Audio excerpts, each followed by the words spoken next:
Halo semuanya, perkenalkan nama saya Mirama Santoso, dan pada video kali ini saya akan menjelaskan salah satu hal terkecil dan terpenting di dalam kimia. Apa itu? Atom. Dan kenapa terpenting? Karena atom adalah partikel terkecil yang menyusun semua elemen kimia yang kita ketahui sampai detik ini. Dan karena begitu banyak jumlah atom yang ada, atom ini dibedakan dengan nomor-nomor atomnya.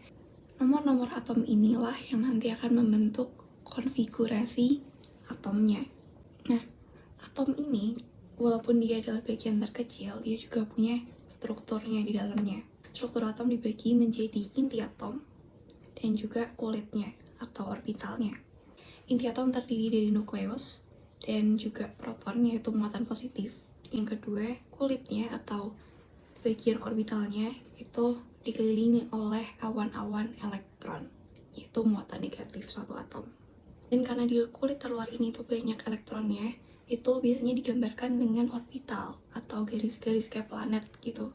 Nah, orbital atom ini yang paling luar itu yang akan bersinggungan dengan orbital-orbital atom lain dan membentuk ikatan antar atom. Gitu teman-teman. Jadi, dapat disimpulkan bahwa orbital elektron itu adalah letak atau tempat di mana elektron paling tinggi energinya itu paling banyak ditemukan. Dan penyusunan elektron-elektron ini pada subkulit atom itu disebut dengan konfigurasi elektron. Nah, konfigurasi elektron ini didasari pada 3 teori. Yang pertama, ada prinsip Aufbau. Aturan ini mengatakan pengisian elektron dimulai dari subkulitnya yang terendah atau memiliki tingkat energi yang terkecil, yaitu subkulit yang paling dekat dengan inti atom. Jadi ini dimulai dari yang terendah, 1s2, sampai yang paling tinggi. Selanjutnya ada kaidah Hahn. Kaidah ini mengatakan bahwa pengisian orbital atom yang kotak-kotak itu diisi dengan bilangan spin yang nggak berpasangan dulu sampai orbitalnya penuh. Setelah itu baru diisi lagi dengan spin yang berpasangan, yaitu spin yang terbalik posisinya. Jadi kaidah Hahn itu kan isinya kotak-kotak itu ya teman-teman. Nah, kotak ini itu tergantung dari subkulitnya kayak tadi. Jadi jumlah subkulitnya itu dibagi 2 karena satu kotak diisi 2 elektron.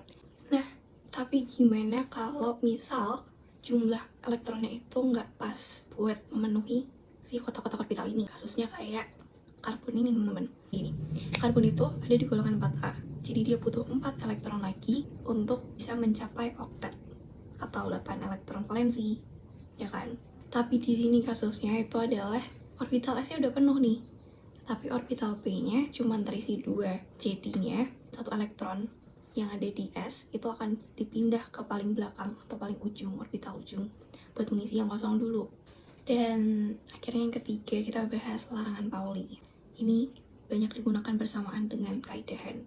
Larangan Pauli ini adalah larangan yang tidak memperbolehkan bilangan spin atau elektron spin dengan arah yang sama berada di dalam satu kotak orbital. Dan tidak diperbolehkan juga 2 elektron memiliki 4 bilangan kuantum yang sama. Bilangan kuantum itu adalah suatu bilangan yang digunakan untuk menyatakan kedudukan elektron dalam satu orbital. Bilangan ini terbagi jadi 4. Ada bilangan kuantum utama, terus ada bilangan kuantum azimut, dan bilangan kuantum magnetik. Yang terakhir ada spin. Nah, bilangan kuantum utama atau N itu adalah bilangan yang menyatakan kulitnya. Terus ada bilangan kuantum azimut, ini untuk menyatakan subkulitnya. Misalnya pada subkulit S, berarti bilangan kuantum azimutnya adalah 0. Ini dimulai dari 0 perhitungannya teman-teman. Jadi kalau subkulitnya adalah P, berarti bilangan azimutnya itu 1. Selanjutnya ada bilangan magnetik. Nah, orbital itu jumlahnya selalu ganjil. Berarti deh, orbital yang paling tengah itu selalu diisi dengan bilangan magnetiknya 0. Dan cara menentukan bilangan magnetik ini adalah nanti di mana jatuhnya arah spin yang terakhir itu, elektron spin yang terakhir itu jatuhnya di mana nih? Di bagian orbital yang 0, 1, 2, min 1, min 2, dan lain-lain. Terus yang keempat ada spin. Spin ini arah elektron yang terakhir. Nah, panah yang ke atas itu spinnya positif setengah, dan yang arahnya ke bawah itu arah spinnya negatif setengah. Nah, selanjutnya karena atom ini bentuknya seperti bulat, jadi atom ini juga punya jari-jari teman-teman. Semakin banyak kulitnya, berarti jarak antara inti atom sama kulit terluarnya semakin jauh kan. Nah, itu yang disebut dengan jari-jari atom. Dan sekian penjelasan dari saya. Terima kasih.